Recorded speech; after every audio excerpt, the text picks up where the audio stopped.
You know dominant chords, right? They're great. They're full of tension. You get a sense that they want to go somewhere. Like here. But what if we could add more tension? What if we could add a feeling of motion? And what if we could get access to a melodic line in the bargain? You might have heard about tritone substitutions. And you might also have been subject to an explanation that was unsatisfying or confusing. Someone can undoubtedly explain it with a greater degree of detail, but I want to give you the necessary understanding to actually begin using this to make music. I find that deeper explanations fall into place better when you've actually been able to use the concept. That, and we have these things to make music, right? There's plenty of time to indulge in academics later. So let's go from E7 to A minor 7.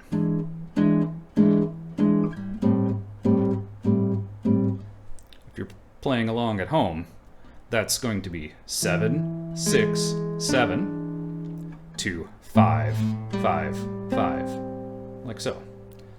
That's the old 5 to 1, and it's a classic. And if we wanted to add a tritone substitution, we'd do this.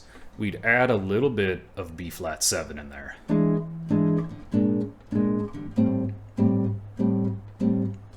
you hear the difference? There's more tension, granted. But importantly, we've retained that sense of tension as we introduced a little bit of motion towards the A minor 7 chord. We gained that motion. It's great.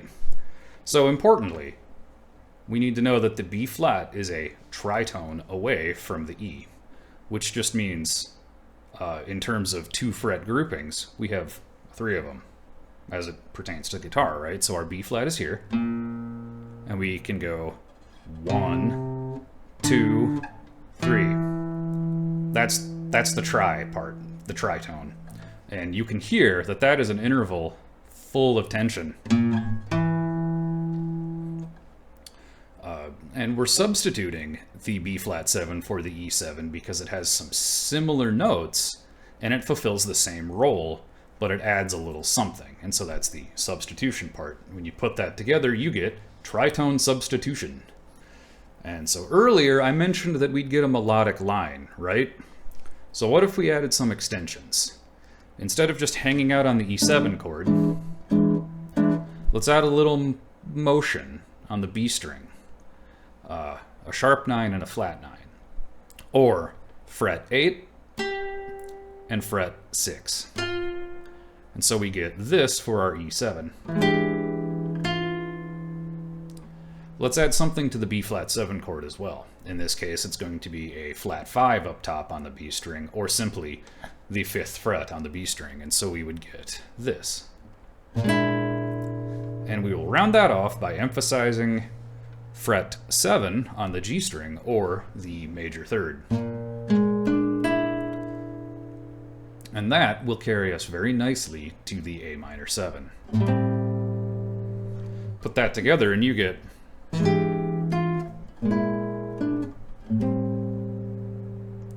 some questions that you may have. Does this work if we're headed towards a major chord? Yes. Allow me to demonstrate.